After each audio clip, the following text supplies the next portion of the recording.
Alhamdulillah. Alhamdulillahilladzi hadana li hadza wa ma kunna linahtadiya laula an hadanallah. Tsumma alhamdulillahilladzi bi ni'matihi tatimmus shalihat. Bi fadlihi taqsal ghayati adada khalqihi wa ridha nafsihi wa zinata 'arsyihi wa midada kalimatihi. Subhanaka ya rabbana la nuhsi thana'an 'alaik anta kama athnaita 'ala nafsik. Subhanaka la 'ilma lana illa ma 'allamtana innaka antal 'alimul hakim. Allahumma faqqihna fid din wa 'allimna at-ta'wil. Rabbi shrah li sadri wa yassir li amri wahlul 'uqdatam min lisani yafqahu qawli. Radina billahi rabba wa bil islami dina wa bi Muhammadin nabiyya wa rasula. Allahumma salli wa sallim wa barik wa an'im ala al-mab'uthi rahmatan lil alamin Muhammadin ibn Abdillah salawatu rabbina wa salamuhu alaihi wa ala alihi wa ashabihi wa man tabi'ahum bi ihsan ila yaumiddin wa ba'd. Saudaraku yang dimuliakan oleh Allah, Assalamualaikum warahmatullahi wabarakatuh. Semua kita sepakat kalau semua yang sehat pasti sakit. Dan semua kita sepakat bahwa sakit itu tidak enak. Dan semua kita sepakat manusia itu kadang akan sakit. Tetapi kita berbeda pendapat ketika ditanya penyakit apa yang paling berat menurut Anda. Ada yang mengatakan saya lebih baik sakit gigi Ustadz. Ada yang mengatakan lebih baik saya sakit hati. Ada yang mengatakan sakit hati lebih baik daripada sakit gigi. Ada yang mengatakan sakit gigi lebih baik daripada sakit hati. Urusan Anda, silahkan Anda pilih. Tetapi yang jelas yang namanya sakit itu, saudaraku yang dimuliakan oleh Allah, tentu ada sesuatu yang berkurang dari diri Anda. Kesehatan yang kemudian dulu Anda dapatkan 100% kemudian berkurang. Dan itu terjadi dengan beberapa sebab. Sebab pertama yang mungkin Anda nggak sengaja, Anda nggak prediksi, Anda tidak pernah hitung-hitung, ternyata Allah berikan. Tiba-tiba, Ayub contohnya. Tidak ada tanda-tanda yang kemudian yang dapat memprediksi. Ilmu kedokteran manapun, di fakultas manapun, di Harvard sekalipun, di Birmingham sekalipun, di mana lagi universitas-universitas ngetop, di mana aja itu tidak ada ilmu kedokteran yang bisa mendeteksi tanda-tanda penyakit Ayub. Apa penyakitnya? Apa penyakitnya Ayub? Apa penyakitnya Nabi Ayub? Penyakit kulit. Penyakit kulit, spesialis kulit mah banyak. Ya. Bukan saudaraku. Apa penyakitnya Ayub? Kusta. Kalau dibilang kusta juga bukan sebenarnya. Karena kusta itu ya kemudian ya berhenti sampai di situ saja. Dia tidak kemudian, Anda tahu semua anggota tubuh, anggota badannya Nabi Ayub itu kemudian keluar ulat-ulat yang hidup, berjalan saudaraku. Hidup kayak dia lagi makan, kayak dia lagi Anda bayangkan aja cacing aja di tanah kadang sebagian orang jijik saudaraku. Ulat, kepompong yang nanti indah jadi kupu-kupu, kepompong aja nih. Itu sebagian orang jijik ketika lihat kepompong, tapi ketika lihat kupu-kupu, selfie-selfie sama kupu-kupu. Dan ini keluar dari seluruh anggota tubuhnya Ayub. Anda bayangin tuh. Dan bisa dibayangkan bagaimana kemudian ngerinya itu penyakit. Tapi kemudian tidak ada yang bisa mendeteksi. Kalau Anda kemudian penyakit Anda adalah seperti misalkan demam. Itu dokter bisa kemudian mengira-ngira, oh ini sebabnya ini. Kemudian sering sakit lambungnya. Oh sering sakit lambungnya itu karena mungkin sering terlambat makan. Sering bisa dideteksi. Tapi kemudian penyakit seperti Ayub siapa yang bisa mendeteksi saudaraku? Tidak ada. Ayub sendiri pun tidak pernah membayangkan dia akan kena penyakit seperti itu saudaraku. Maka kemudian kita sepakat. Dan kita berbeda. Sepakatnya apa? Semua kita sepakat bahwasanya kita wallahu alam bisawab akan kena penyakit. Penyakitnya apa? Kapan masanya? Wallahu alam bisawab. Hanya Allah yang tahu. Kita sepakat bahwasanya semua yang sehat itu bisa saja sakit. Dan ingat, Nabi pun sakit. Nabi pun sakit. Maka kemudian ini menjadi sunnatullah bagi setiap manusia yang diberikan kesehatan, dia harus mengetahui suatu saat kalau datang penyakitnya maka dia manusia. Tapi Ustaz, bagaimana kemudian manusia yang tidak pernah sakit? Kalau saya katakan mustahil rasanya. Mulai dari lahirnya sampai kemudian meninggalnya mustahil rasanya. Kalau ada manusia yang mengatakan saya tidak pernah sakit.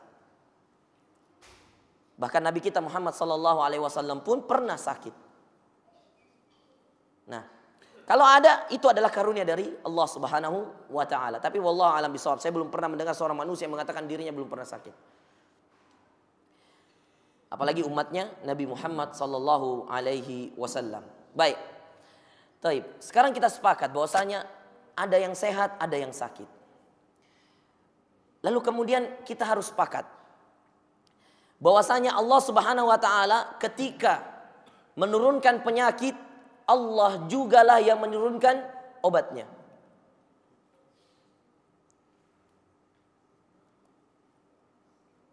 Saya ulangi. Kita juga harus sepakat. Tadi kita sepakat ya, bahwasanya semua yang sehat pasti sakit atau bisa saja sakit. Nah, sekarang kita harus sepakat juga nih. Kalau nggak sepakat, ya mohon maaf. Ya, ini berarti keimanan Anda diragukan. Kita juga harus sepakat bahwasanya setiap penyakit yang diturunkan oleh Allah di muka bumi ini, seberat apapun, pasti ada obatnya.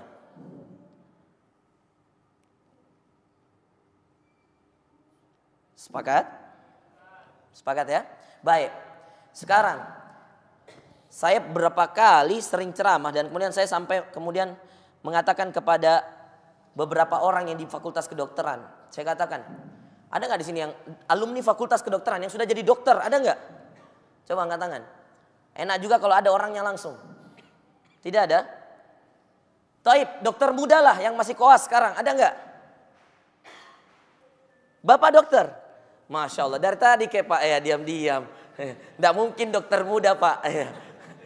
Baik, Pak, dari fakultas mana, lulusan mana Pak? Ini enggak apa-apa, kita berbagi Pak. Iya. Lulusan fakultas mana Pak? Unhas. Unhas lagi. Mantap mentom nih. Iya. Langsung nih. Tahun berapa lulus Pak? 2002. Baik Pak, selama kita di Unhas Pak. Nah, selama di Unhas pernah enggak menemukan penyakit ya? Di rumah sakit mana saja, ketika kapan saja. Selama Bapak di Unhas, mungkin sampai sekarang jadi dokter, masih berprofesi dokter, pernah enggak menemukan penyakit yang kemudian seperti penyakitnya Nabi Ayub alaihissalam? Pasien Bapak atau mungkin siapa saja sebagai seorang dokter, pernah enggak Pak menemukan kemudian orang berpenyakit seperti penyakitnya Ayub, keluar ulat-ulat dari sekujur tubuhnya? Pernah Pak? Secara spesifik seperti itu tidak ada kan? Baik. Berarti yang lebih ringan dari itu banyak. Iya. Tapi yang lebih berat dari itu tidak ada. Menyamai saja tidak ada. Apalagi lebih berat. Ini kedokteran ya, Unhas 2002. Ya, sudah lama. Dan Bapak belum pernah menemukan yang seperti itu. Menyamainya saja tidak ada saudaraku. Apalagi yang lebih berat daripada itu. Banyak research ya. Dan silakan Anda buktikan sendiri. Buka internet nanti silakan kapan saja. Jangan sekarang ya. Iya. Banyak riset yang kemudian mengatakan bahwasanya tidak ada lagi penyakit yang akan lebih berat dari penyakitnya Ayub. Dan itu menunjukkan bahwasanya Allah Subhanahu wa Ta'ala memberikan kasih sayang kepada umatnya Nabi Muhammad sallallahu alaihi wasallam. Dan ini kemudian menjadi juga contoh, menjadi juga bukti bahwasanya Allah Subhanahu wa Ta'ala menguji para nabi dengan ujian yang terberat. Bisa dipahami? Penyakit, sekali dikasih penyakit, penyakit yang terberat. Mau dibunuh, skenario pembunuhan yang paling berat. Siapa? Yusuf. Bayangin. Skenario pembunuhannya luar biasa saudaraku. Minta izin main-main sama adiknya di sebuah padang pasir. Pulang-pulang bawa kaos bohongan. Adiknya sudah dibuang di sumur, bayangin. Ngeri kan? Ngeri gak tuh cerita? Coba bayangin. Buang di sumur, datang dengan kaos bohongan yang penuh dengan darah. Katanya kepada bapaknya Yakub, ini kaos adik kami Yusuf, bayangin. Bersekongkol. Dikeroyok Yusuf oleh kakak-kakaknya, padahal Yusuf adalah orang adik yang taat, nggak pernah membangkang kakak-kakaknya. Bayangkan, subhanallah, pembunuhan. Diberi ujian, Nabi lagi nih, diberi ujian menunggu anak Zakaria ratusan tahun. Kita ini berapa tahun? Setahun, 2 tahun, 20 tahun, ratusan tahun saudaraku. Ujian terberat. Nabi kita Muhammad SAW diolok-olok, dikucilkan oleh kaumnya, dikucilkan oleh keluarganya.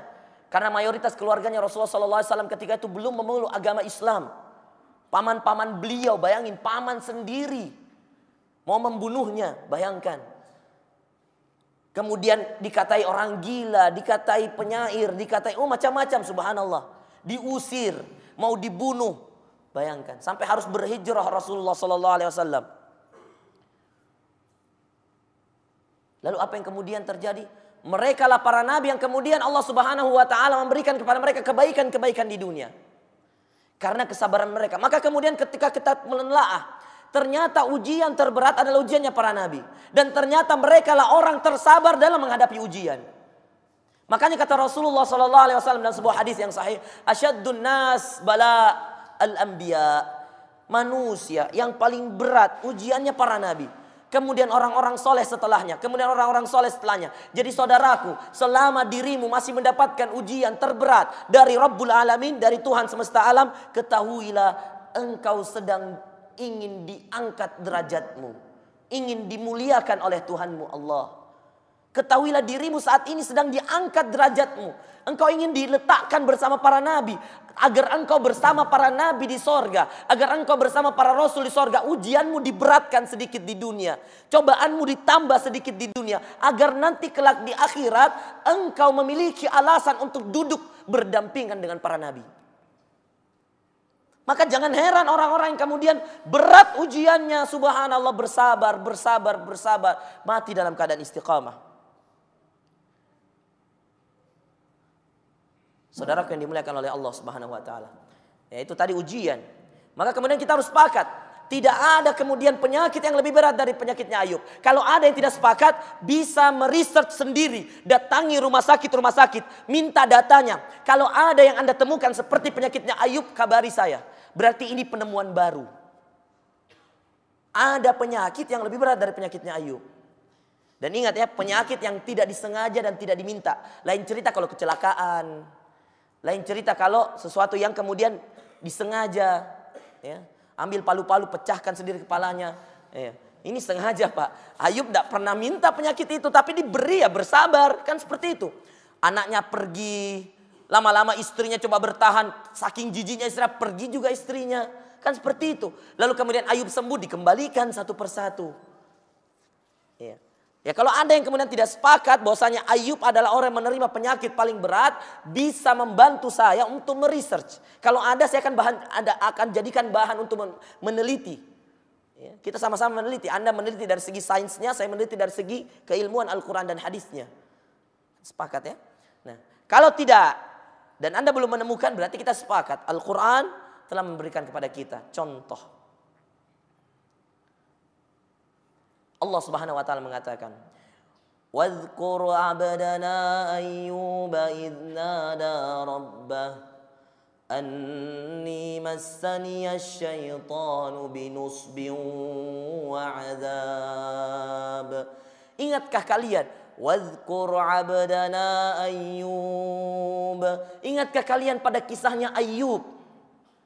Idh nada rabbah, ketika dia meminta, berdoa kepada Tuhannya. Anni massani syaitan. Ya Allah, aku tergoda, aku terkena penyakit yang mungkin datangnya dari syaitan. Binusbin wa adzab, dengan sesuatu yang menyakitkan dan melukaiku. Jadi ingat, ketika Ayub mendapatkan penyakit, Allah berikan penyakit, syaitan menambah penyakitnya.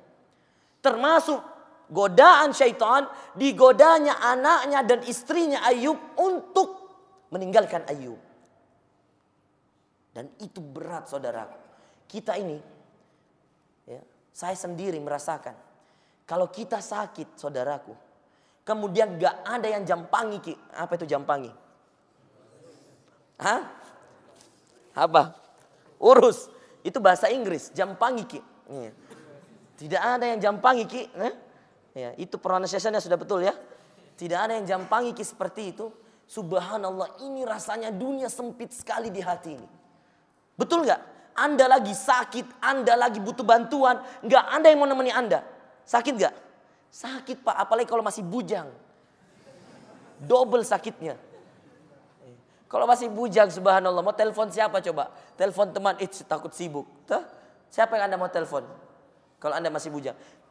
Coba, yang lebih sakit, kalau sudah beristri, istrinya kabur ketika kita sakit, tapi datang ketika kita bergelimang harta. Sakit gak? Sakit.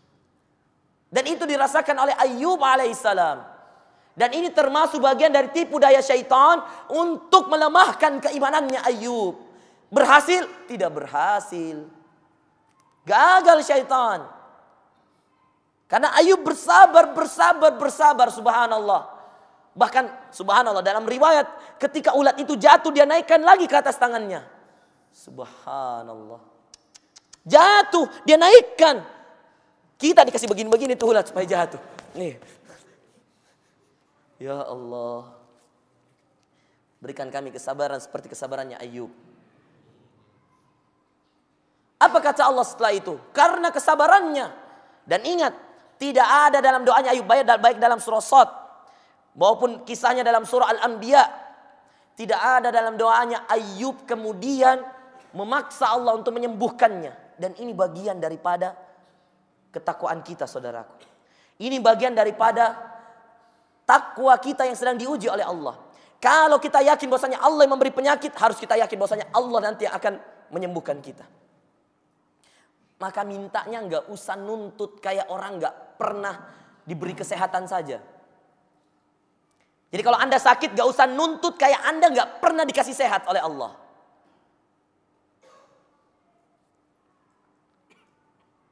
Saya pernah sakit, kemudian ada yang datang, Ustaz kok bisa seperti ini, Ustaz seperti ini. Saya katakan, lama mi orang sehat biasa aja. Ya. Sampaikan seperti itu saudara. Kita ini kalau sakit jangan kayak kemudian kita tidak pernah sehat. Nuntutnya ya Allah kenapa engkau tidak adil ya Allah kenapa saya sakit seperti ini ya Allah kenapa. Terlalu banyak kenapamu saudaraku. Kenapa ketika kamu sehat gak pernah kamu manfaatkan kesehatan itu. Ingat. Bisa jadi penyakitmu itu subhanallah. Penyakit itu saudaraku bisa jadi satu penghapus dosa-dosa. Dua, jalan Allah untuk memuliakan kita.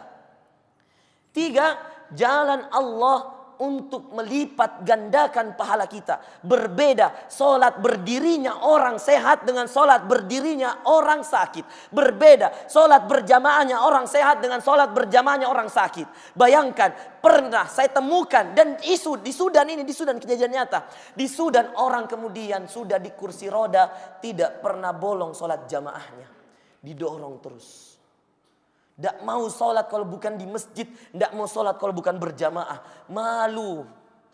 Ya Allah. Ini orang Sudan. Bahkan subhanallah saudaraku. Ini termasuk teman kami yang kemudian dulu rajin bermajlis dengan kami. Kecelakaan kasihan. Tabrak mobil kemudian patah kakinya. Diamputasi. Setelah itu dia duduk di kursi roda. Tidak mengurangi semangatnya menuntut ilmu. Selalu berada di bagian belakang. Dengan kursi rodanya. Sambil kemudian duduk berbaring seperti ini. Lalu kemudian memerhatikan syekh.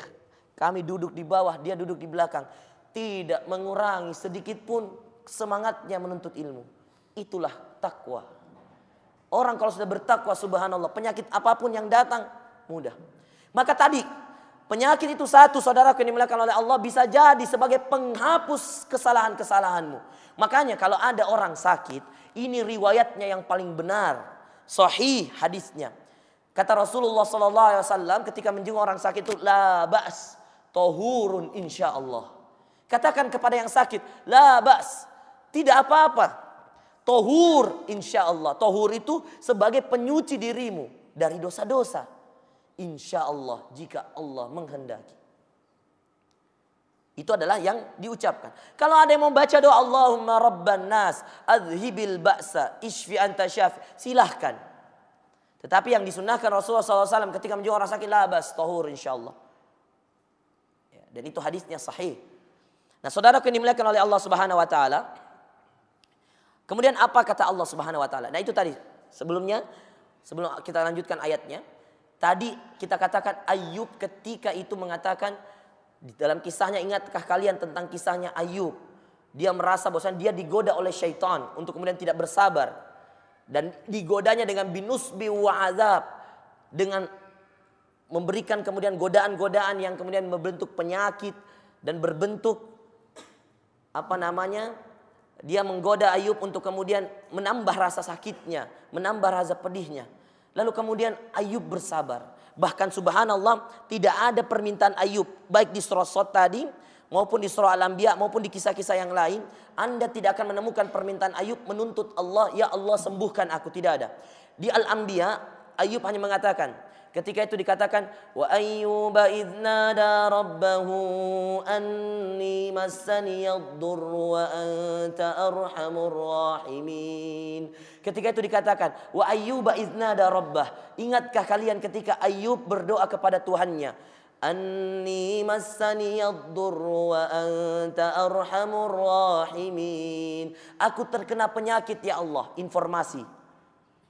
Wa anta arhamur rahimin, sedangkan engkaulah sebaik-baik yang maha penyayang, pujian. Mana di antara doa tadi? Ya bentuknya, ya Allah sembuhkan aku. Tidak ada.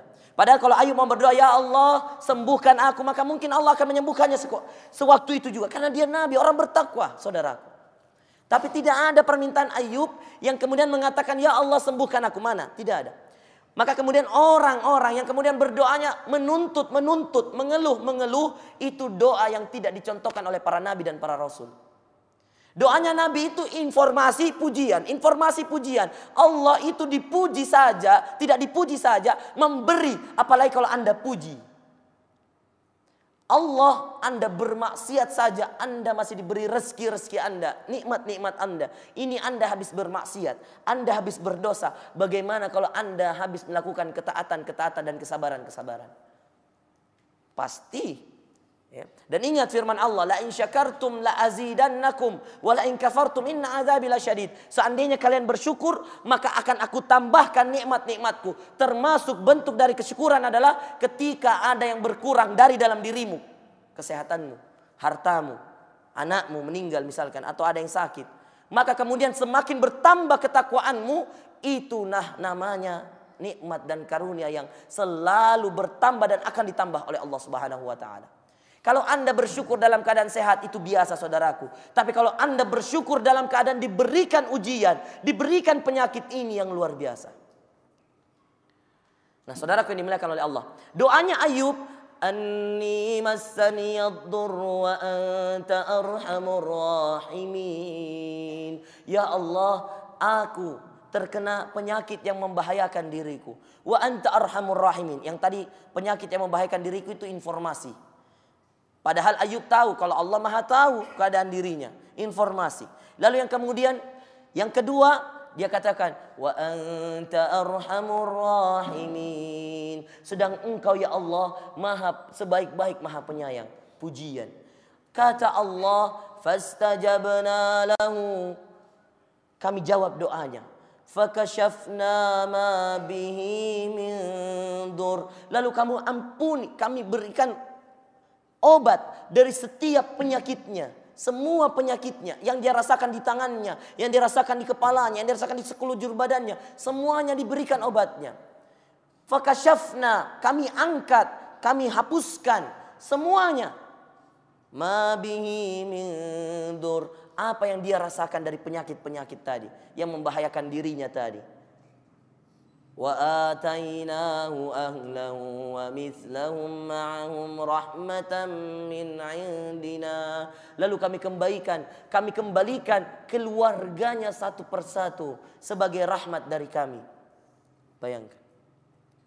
Wa dzikra lil 'abidin, dan sebagai kisah, sebagai pengingat bagi hamba-hamba Allah yang lain. Nah saudara yang dimuliakan oleh Allah, itu dalam Al-Anbiya selesai. Satu kali berdoa selesai. Dalam Shad Ketika Ayub mengatakan, "Wadhkur 'abdana Ayyuba idh nada rabbah anni massaniya syaitanu binusbin wa 'adzab." Kata Allah, "Urqud birijlik hadza mughtasalun baridu wa syarab." Kata Allah, ketika Ayub tadi mengatakan dalam surah Sad, ketika Allah katakan, ingatkah kalian kisahnya Ayub ketika dia digoda oleh syaitan dalam keadaan dia terkena penyakit dan dia tertimpa azab yang pedih penyakitnya.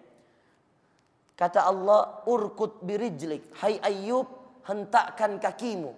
Hadza mughtasalun baridun wa syarab. Karena kesabarannya sederhana sekali obatnya. Anda pernah enggak punya keluarga sakit atau diri Anda sakit, kemudian dokter mengatakan hentakkan kakimu, sembuh kok itu insya Allah? Ada? Pernah temu? Tidak pernah. Iya. Yang ada dokter, Pak, maunya itu biasa kalasi tong dokter, bukan di kita, Pak. Iya. Ada toh gitu dokter kalasi, Pak. Dia tahu mie obatnya, tapi dia kasih dulu setengah supaya datang lagi nanti. Iya. Nanti dia kasih lagi setengah supaya datang lagi. Ada supaya dia didatangi terus. Karena kalau didatangi dibayar lagi.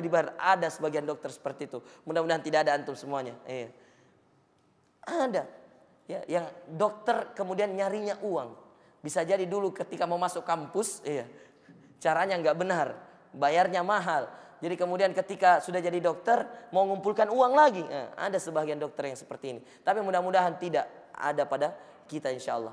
Nah ini kemudian kita harus perbaiki. Jangan sampai kemudian ada dokter-dokter kemudian yang tidak memiliki keimanan dan ketakwaan yang kemudian memanfaatkan. Orang sudah mau kodong diobati. Bahkan na'udzubillah, pernah saya dengar cerita seorang dokter menolak pasien hanya gara-gara biaya, Pak. Na'udzubillah. Meskipun beberapa kisah-kisah yang heroik, beberapa kisah-kisah yang luar biasa memberikan kepada kita contoh. Sebahagian dokter rela ke daerah-daerah untuk kemudian tidak dibayar untuk menolong orang-orang yang terkena musibah. Ini yang kita butuhkan.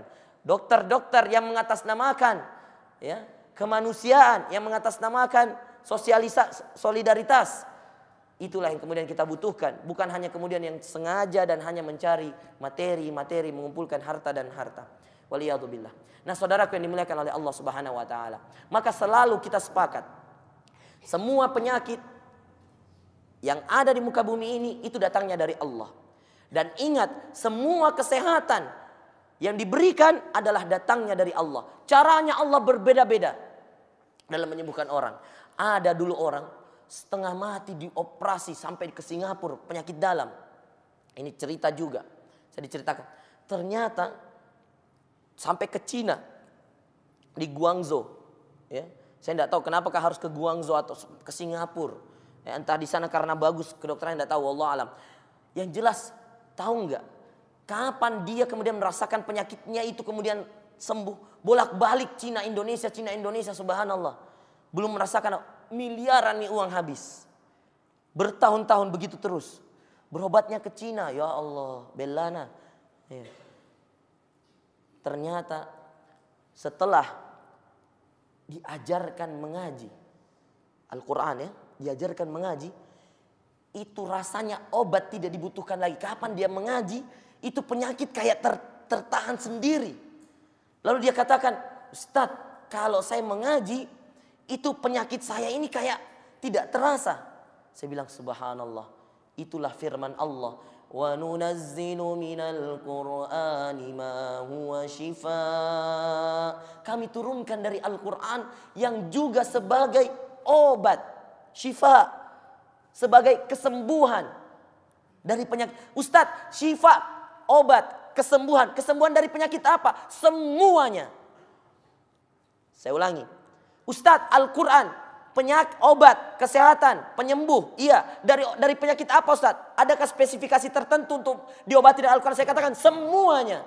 Karena Allah katakan umum. Allah tidak rinci. Allah tidak katakan wa nunazzilu minal Qur'ani ma huwa syifa lil huma, misalkan, untuk penyakit demam. Tidak. Allah katakan wa nunazzilu minal Qur'ani ma huwa syifa. Kami turunkan dari Al-Qur'an sebagai penyembuh, sebagai obat. Obat apa? Semua penyakit, termasuk sakit gigi. Percaya nggak? Mau dipanggilkan dokter gigi di sini? Nggak usah ya. Nih. Tanya aja dokter, kalau dibacakan Al-Quran ini Anda sendiri merasakan. Meskipun ingat, usaha harus tetap. Ya, karena usaha itu adalah bagian dari ikhtiar. Bagian dari ikhtiar. Ikhtiar itu adalah usaha. Hasil milik Allah saudaraku. Tapi kalau Anda tidak melakukan sebuah usaha, Allah tidak akan mengubah. Dan itu sesuai dengan firman Allah, innallaha la yughayyiru ma biqaumin hatta yughayyiru ma bi anfusihim. Sungguh Allah tidak akan merubah keadaan suatu kaum sampai kaum itu merubah keadaan diri mereka sendiri. Maka kalau sakit berobat, karena pasti ada cara untuk menyembuhkannya. Tapi ingat, jangan kemudian berobat, usaha, lupa bahwasanya yang menyembuhkan penyakit itu bukan dokter tapi Allah. Jangan juga kemudian tahu bahwasanya Allah yang menyembuhkan penyakit, tidak mau berobat. Ini juga salah saudaraku yang dimuliakan oleh Allah.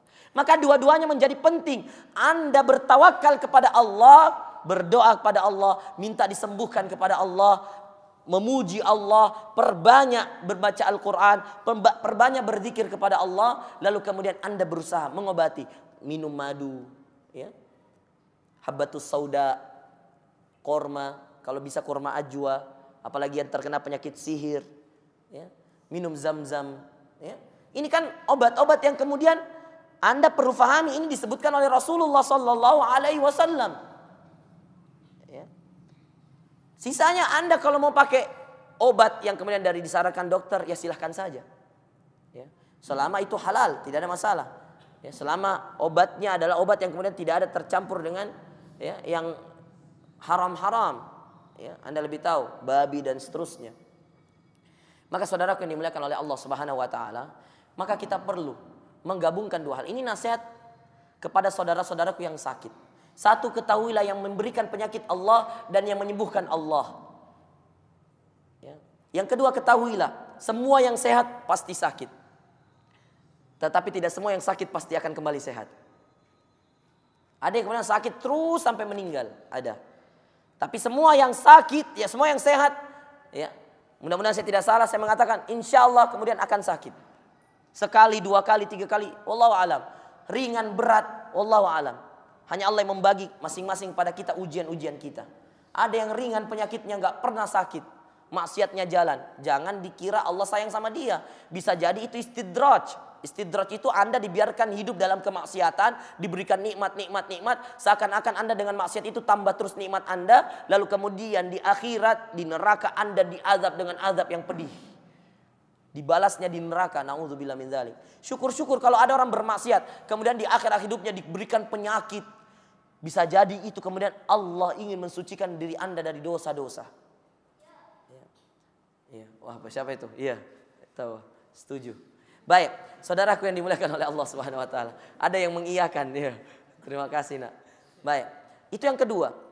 Ya, ketahuilah bahwa semua yang sehat itu akan sakit. Insya Allah sakit. Kalau tidak berarti itu adalah karunia dari Allah. Kalau Anda tidak pernah sakit, ringan, berat, gak pernah sakit, mulai dari bayi sampai meninggal gak pernah sakit, wah itu karunia dari Allah. Langka, berarti Anda adalah orang langka. Nih, jangan-jangan keturunan malaikat kok. Enggak sih. Iya.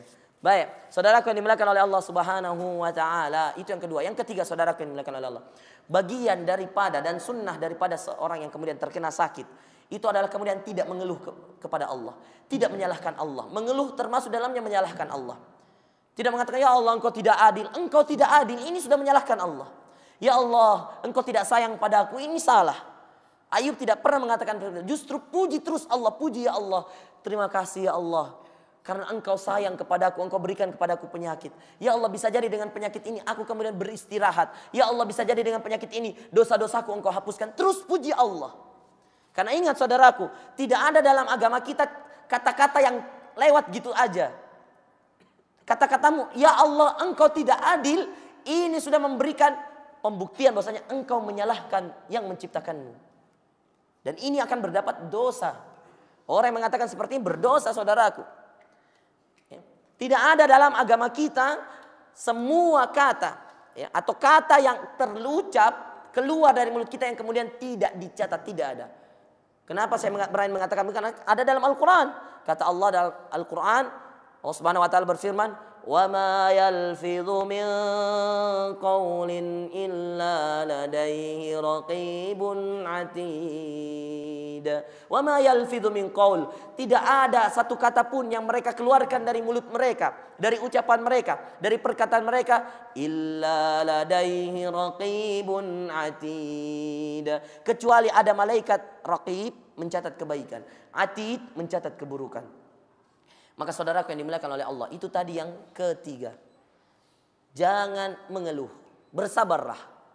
Ya, bersabarlah. Ketahuilah, sebagaimana sehatmu ada ujungnya, maka penyakitmu ada ujungnya. Nah, saudaraku yang dimuliakan oleh Allah Subhanahu wa taala. Yang keempat, sunnah ketika kita diberikan penyakit oleh Allah Subhanahu wa taala. Apa salah satu sunnahnya? Salah satu sunnahnya adalah perbanyak beristighfar, bermuhasabah diri. Perbanyak beristighfar, bermuhasabah diri. Bisa jadi ada di antara dosa-dosamu yang kemudian kamu pernah lakukan di masa lampau, baru sekarang setelah 20 tahun Allah berikan penyakitnya. Bisa jadi ada di antara kesalahan-kesalahan yang kamu dulu anggap remeh, anggap sepele, bisa jadi itulah yang menjadi hukuman bagimu. Saudaraku yang dimuliakan oleh Allah, berapa banyak kisah-kisah nyata yang kami pernah dengar, termasuk orang selalu diganggu jin, tidak tahu apa kesalahannya.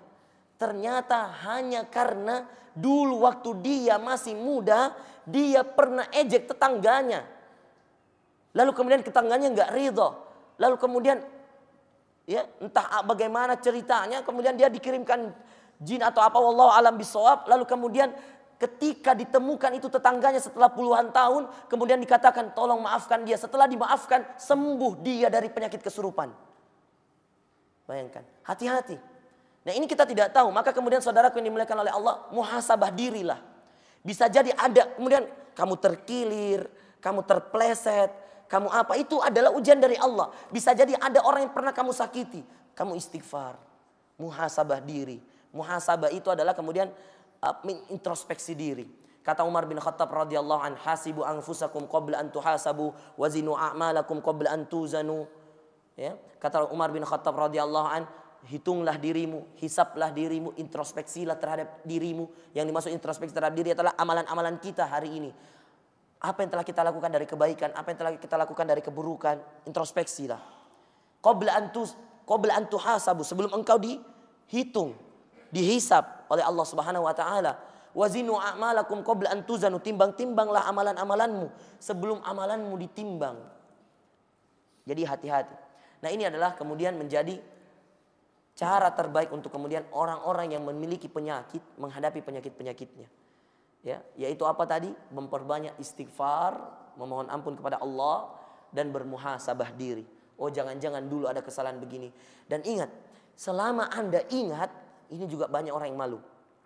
Ketika Anda ingat, dulu pernah ada orang saya ejek, saya ketawai waktu dia terkilir misalkan, atau saya ketawai waktu dia terpleset, atau saya ketawai waktu dia kemudian patah kakinya, kemudian sekarang Anda yang patah kaki Anda. Bisa jadi seperti itu. Ya. Anda ingat orangnya, kemudian Anda telepon, beranikan diri untuk menelpon. Saudaraku, saya minta maaf kalau memang dulu Anda merasa disakiti oleh saya. Saya tidak menuduh ini kejadian adalah karena Anda tidak. Tetapi bisa jadi ada korelasinya. Anda ingat, Anda telepon. Apalagi kalau Anda betul-betul yakin, ini gara-gara Anda dulu pernah mendolimi orang. Ya. Tapi dulu Anda tidak mau kemudian untuk mengakuinya. Lama ketika Anda sakit, baru kemudian Anda sadar, sama penyakitku persis dengan orang dulu yang saya ejek. Itu ketika itu Anda diwajibkan untuk menelpon dia atau untuk mendatangi dia, kemudian meminta maaf kepada dia. Mumpung orangnya masih hidup. Saudaraku, zulumatun yaumal qiyamah. Kezoliman itu kezoliman yang banyak di hari kiamat. Satu kezoliman bisa jadi 10.000 kezoliman di hari akhirat. Kata Allah dalam Al-Quran, la zulmal yaum. Hari ini gak ada kezoliman. Maka semua orang yang zalim di dunia, kalau Allah Maha Pengampun, mungkin istighfarmu Allah berikan ampunan. Anda istighfar pagi dan petang, Anda istighfar di setiap langkah-langkah Anda meminta ampun pada Allah, mungkin ampuni. Tapi saudaramu yang kamu zalimi, itu kezalimanmu terhadap dirinya tidak bisa diampuni kecuali dia telah memaafkan kezalimanmu, saudaraku. Makanya berat sekali zalim itu. Hati-hati. Kezaliman ini adalah luar biasa. Ya, berbahaya sekali, apalagi kalau kezaliman terhadap saudara-saudara kita. Makanya kata Allah Subhanahu wa taala, "Wala tahsabannallaha ghafila." Jangan pernah kalian mengira Allah akan lalai, Allah akan lupa. Ghafilan amma ya'maludz zalimun. Jangan pernah Anda mengira Allah akan lalai, Allah akan lupa amma ya'maludz zalimun, atas apa yang dikerjakan orang-orang zalim. Innama yuakhiruhum liyaumin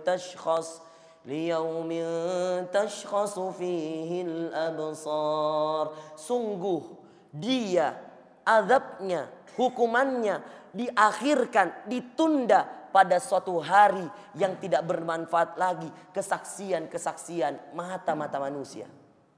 Bayangkan, hari itu saudaraku, mata kita tidak bisa berbohong. Semuanya akan berkata dengan jujur. Tangan-tangan kita, semuanya. Bahkan kemudian Anda akan menemukan di hari kiamat orang yang kemudian dulunya melihat dibangkitkan dalam keadaan buta. Qala rabbi lima hasyartani a'ma. Mereka yang kemudian dulu melihat dibangkitkan buta mengatakan, kenapa engkau bangkitkan aku dalam keadaan buta ya Allah?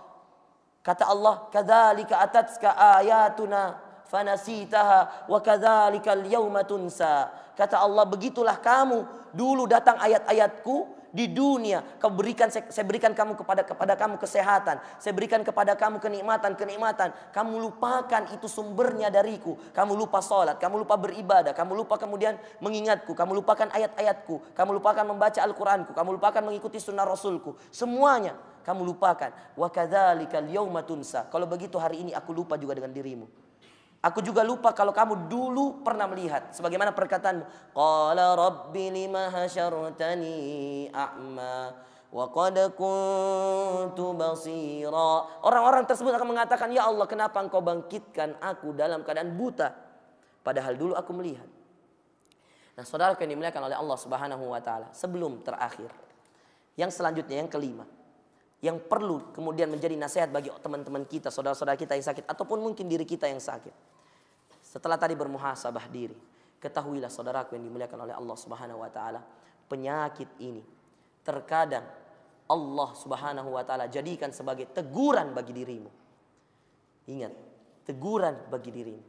Dia bisa menjadi teguran yang paling baik bagi orang-orang yang kemudian bermaksiat, suka berdosa, suka melakukan perbuatan-perbuatan yang kemudian diharamkan oleh Allah. Nanti diberi sakit, subhanallah, baru kemudian dia sadar. Baru kemudian dia menjadikan dirinya bertakwa. Baru dia kemudian sholat, baru kemudian dia mengaji. Ingat, penyakit bisa mengangkat derajatmu. Sebagaimana yang kita katakan tadi, kalau kamu bersabar, bisa kemudian mengangkat kemuliaanmu di sisi Allah Subhanahu wa taala kalau kamu termasuk orang yang bersabar. Tetapi ingat saudaraku, bisa jadi penyakit yang Allah berikan kepadamu juga adalah teguran dari Allah atas dosa-dosa dan maksiat-maksiat. Bisa jadi Allah lagi sayang kepada dirimu, maka Allah tegur mumpung masih di dunia. Banyak juga kisah-kisah yang kami pernah dengar juga. Langsung dari ketika kami di Bali, ada orang masih bertato ikut ceramah kami, kemudian subhanallah buka warung dari Jawa, kemudian pindah ke Bali buka usaha setelah bertaubat, kemudian berdakwah di Bali. Dia adalah penjual nasi ayam di sana, ya, pinggiran-pinggiran itu, warung nasi ayam goreng, bebek goreng dan seterusnya. Ya Allah, kami ngeri awal-awalnya. Ketika diajak makan, baru kemudian kami makan ikut di warung dia dan kemudian dia cerita.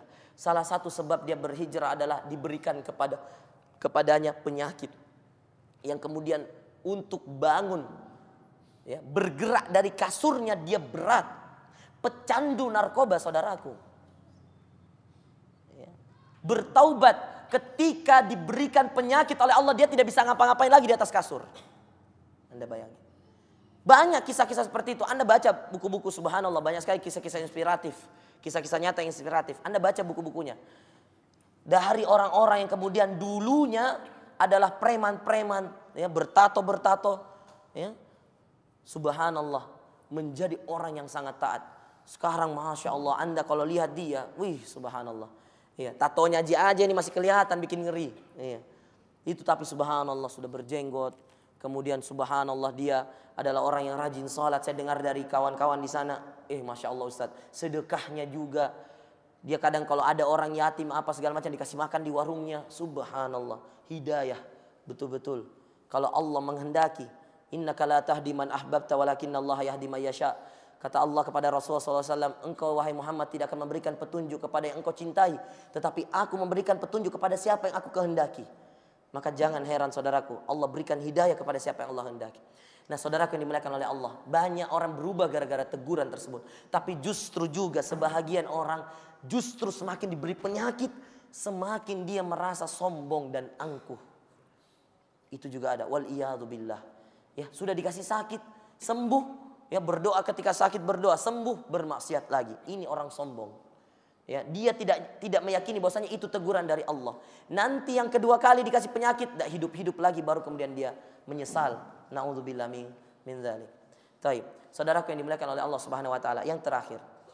Salah satu juga yang kemudian menjadi penting, nasihat untuk saudara-saudara kita yang sakit atau untuk kita juga, ketahuilah saudaraku yang dimuliakan oleh Allah.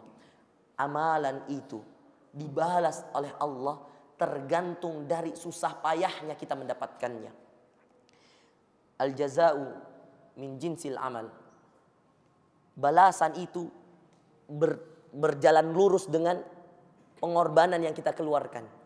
Maka orang yang kemudian sedang sakit, kemudian dia sholat berjamaah di masjid dalam keadaan demam, misalnya, meskipun dia punya rukhsah untuk kemudian tidak sholat berjamaah karena sakit. Tapi karena ketakwaan dia kemudian mau untuk sholat berjamaah. Subhanallah. Pahalanya justru tentu berbeda dengan orang yang kemudian sehat lalu kemudian sholat berjamaah. Ingat, Allah Subhanahu wa ta'ala memberikan kepada kita kisah-kisah nyata dan contoh-contoh dari para nabi yang kemudian semua mereka diberikan ujian-ujian yang tertentu. Masing-masing punya ujian-ujiannya. Dan hampir semuanya melalui ujiannya dengan pengorbanan. Enggak ada kan kemudian Nabi diberikan ujian, bangun tidur, selesai masalahnya. Enggak ada. Semuanya berkorban. Musa kabur berapa kali ke Madian, keluar lagi, masuk lagi, keluar lagi. Bayangkan, Yusuf berapa kali masuk penjara, keluar penjara, diminta pendapatnya, difitnah dan seterusnya, sampai kemudian diangkat jadi perdana menteri dan seterusnya. Banyak pengorbanannya. Isa demikian, ya. Daud demikian, Sulaiman demikian. Jangan dikira Sulaiman juga tidak mendapatkan ujian. Sulaiman pun mendapatkan ujian. Bedanya ujiannya Sulaiman, Daud dan seterusnya, para nabi yang kemudian juga para raja adalah kenikmatan-kenikmatan dari Allah. Itu juga ujian. Tidak ada yang kemudian bangun tidur selesai masalah, tidak ada saudaraku yang dimuliakan. Semuanya diberikan ujian-ujian. Nah, saudaraku yang dimuliakan Allah, Ibrahim juga termasuk, ya. Berapa banyak ujian-ujiannya yang kemudian Allah Subhanahu wa taala menjadikan dia sebagai khalilullah, kekasihnya Allah Subhanahu wa taala. Maka saudaraku yang dimuliakan oleh Allah Subhanahu wa taala, kita kemudian ketika dalam keadaan sakit, ingat, semua yang kemudian dikerjakan, diperintahkan dalam keadaan sehat itu mendapatkan rukhsah ketika dalam keadaan sakit. Semua. Anda nggak bisa sholat berdiri, Anda boleh duduk. Anda nggak boleh duduk, Anda bisa berbaring. Silahkan. Bahkan kalau berbaring pun Anda susah bergerak, silahkan Anda dengan isyarat. Tapi ingat saudara yang dimuliakan oleh Allah, selama Anda mampu, jangan kalasi. Iya. Ya, saya ulangi, selama Anda mampu jangan kalasi. Kalasi itu apa? Ya, Anda lebih paham. Ya. Kalasi itu kemudian sakit. Ya. Padahal tidak sakit, dia bergerak, nyantai, pegang HP, nyantai ketika mau sholat. Ternyata udah main HP begini santainya. Allah tahu. Mungkin kami yang menjenguk tidak tahu.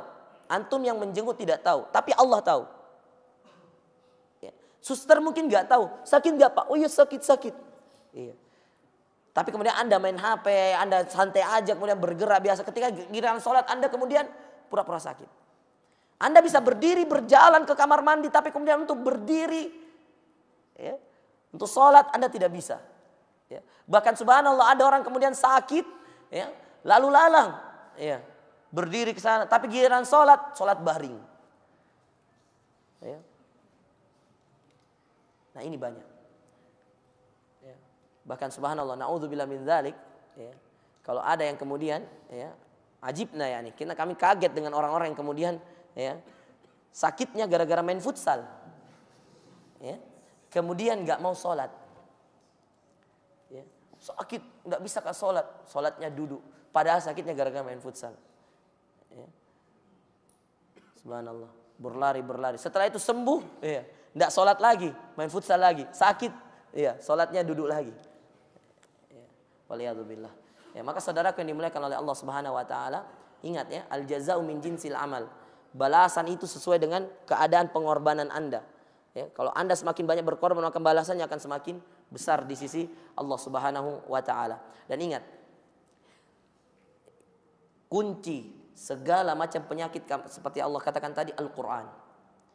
Dekatkan dirimu dengan Al-Quran, penyakit apapun yang ada dalam dirimu, insya Allah akan terasa ringan. Kuncinya Al-Quran. Wa nunazzilu minal Quran ma huwa shifa. Cukup ayat ini menjadi dalil bagi kita untuk kemudian tidak jauh dari Al-Quran. Banyak orang yang sehat jasmaninya, hatinya, subhanallah, sakit. Dan ingat, ini justru berat. Ketika hatimu sakit, jasmanimu sesehat apapun, hatimu berpenyakit. Tetapi kalau hatimu bersih, ya, maka bagaimanapun beratnya penyakit itu, saudara yang dimuliakan oleh Allah, akan terasa ringan. Terkena luka, bahkan subhanallah, ada sahabat yang kemudian dicabut tombak itu dalam keadaan sholat sambil baca Quran. Dia mengatakan, biarkan, cabutlah tombak ini dalam keadaan saya sholat.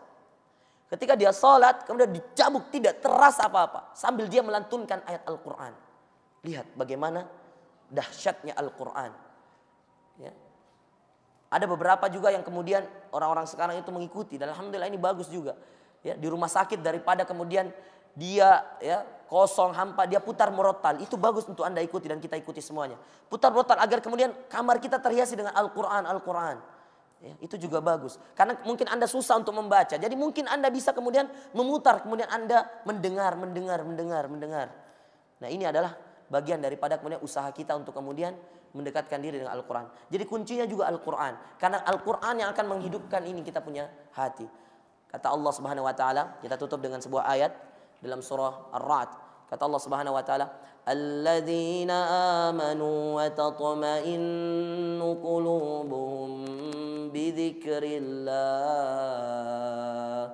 Adalah orang-orang yang beriman dan hati mereka menjadi tenang dengan mengingat Allah. Sebaik-baik zikir untuk mengingat Allah, bacaan Al-Quran.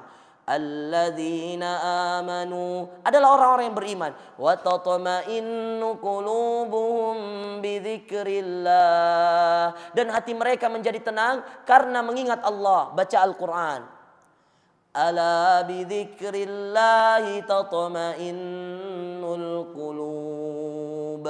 Kata Allah, bukankah dengan berzikir kepada Allah, membaca Al-Quran, hati-hatimu akan menjadi tenang? Hati menjadi tenang dengan apa? Membaca Al-Quran.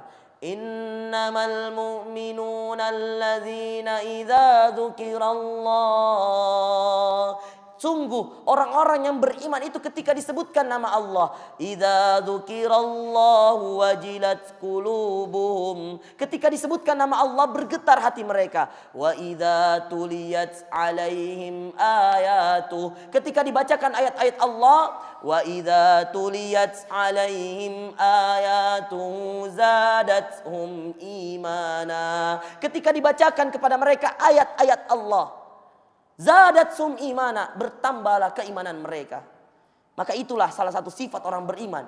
Hatinya sembuh, penyakitnya sembuh dengan Al-Quran. Dia merasa nyaman dengan Al-Quran, merasa tenang dengan Al-Quran. Jadi kalau ada orang semakin risih dengan diputarnya Al-Quran, dibacakannya Al-Quran, ketahuilah saudaraku, dia lagi tidak normal. Ada jinnya. Tapi kalau Anda adalah orang beriman, Anda dengan Al-Quran bertambah keimanan Anda. Dengar disebut nama Allah, bergetar hati Anda. Anda nyaman dengan Al-Quran, Anda nyaman dengan zikir-zikir tersebut, Anda nyaman dengan bacaan tersebut. Saudaraku, ketika itu imanmu adalah iman yang benar. Mudah-mudahan kita termasuk orang-orang yang memiliki keimanan yang benar. Mudah-mudahan kita termasuk hamba-hamba Allah yang kemudian diberikan kesabaran dalam penyakit-penyakit kita. Mudah-mudahan Allah Subhanahu Wa Taala memberikan kesembuhan kepada saudara-saudara kita yang terkena penyakit. Ustaz Harman juga termasuk, karena saya menggantikan beliau dalam keadaan dia lagi sakit. Dan ini termasuk juga, kenapa judulnya sekarang sakit? Karena anak saya sebenarnya lagi sakit juga. Jadi anak saya sekarang mau diantar ke dokter. Tapi Ustadz Harman juga lagi sakit. Lalu kemudian Ustadz Harman melobi agar kemudian saya ganti dulu, kemudian setelah ini baru kemudian ke rumah sakit. Jadi alhamdulillah ini sekarang banyak yang sakit. Mudah-mudahan Allah Subhanahu wa taala menjadikan penghapus dari dosa-dosa orang-orang yang sakit tersebut. Mudah-mudahan Allah Subhanahu wa taala memberikan kesembuhan dan mudah-mudahan itu adalah yang terbaik dari Allah Subhanahu wa taala. Allahumma rabban nas adhibil ba's, ishfi Ustadz Harman wa ishfi haula'i as-suqama. Ya Allah ampuni, sembuhkan Ustadz Harman dan sembuhkan orang-orang yang sakit terkena penyakit. Dan ishfi jami'al mu'minina wal mu'minat. Dan sembuhkan semua orang-orang beriman dan orang-orang dari laki-laki dan perempuan. Dan semoga Allah Subhanahu wa taala menjadikan sembuhnya kita, sehatnya kita menjadi ketakwaan dan sakitnya kita juga ketakwaan. Semoga Allah Subhanahu wa taala menjadikan kita orang yang mengenal Allah, dekat dengan Allah, sehatnya, sakitnya.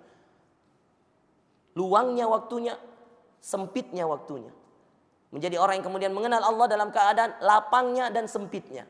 Menjadi orang yang kemudian mengenal Allah dalam keadaan senangnya dan susahnya. Mudah-mudahan kita semua menjadi orang-orang yang kemudian selalu dekat dengan Allah dalam keadaan apapun, berdiri, duduk, berbaring, dalam keadaan apapun kita selalu menjadi hamba Allah yang kemudian yadhkuruna rabbah, selalu berzikir kepada Allah Subhanahu wa taala. Sallallahu ala nabiyina Muhammad. Kalau ada kebenaran datangnya dari Allah, kalau ada kesalahan, kekhilafan dan dosa datangnya dari kami pribadi, dan kami mohon ampun kepada Allah Subhanahu wa taala dan meminta maaf kepada hadirin yang ada. Wa jazakumullahu khairan. Subhanakallahumma bihamdik asyhadu an la ilaha illa anta astaghfiruka wa atubu ilaik. Saling mendoakan, berdoa, minta doa dan mendoakan. Mudah-mudahan kita termasuk orang-orang yang kemudian dikumpulkan di jannahnya Allah Subhanahu wa taala, di surganya, dan mudah-mudahan itu di surga firdausnya Allah Subhanahu wa taala. Sallallahu ala nabiyina Muhammad. Wassalamualaikum warahmatullahi wabarakatuh.